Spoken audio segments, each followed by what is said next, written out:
अस्सलाम वालेकुम दोस्तों, क्या हाल चला। तो भैया मस्कत में जो है ड्रोन से डिलीवरी का आगाज़ किया जा रहा है।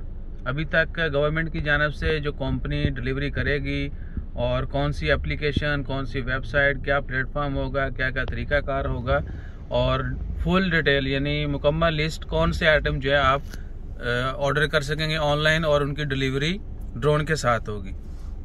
तो मस्कत गवर्नरेट में जो मोस्टली टूरिस्ट प्लेसेस हैं, टूरिस्ट एरियाज हैं, वहाँ पर इवन के फूड का और दीगर पार्सल वगैरह, डॉक्यूमेंट्स वगैरह, वो सब तो कंफर्म हो चुका है कि वो डिलीवर किए जाएंगे बाय ड्रोन। बस अभी डिटेल आना बाकी है कि कंपनी का नाम क्या होगा और एप्लीकेशन, मेन्यू, वेबसाइट, दीगर डिटेल जो इतनी भी है, यानी कैसे कैसे और उसके अखराजात क्या होंगे, यानी पार्सल के एक डिलीवरी के कितने चार्जेस होंगे। तो ये सब जो है ना आना बाकी है। जैसे वो डिटेल आती हैं वो भी शेयर करते हैं। So good luck all those who are living in Muscat, specially tourist जो है उनके लिए काफ़ी आसानी होगी।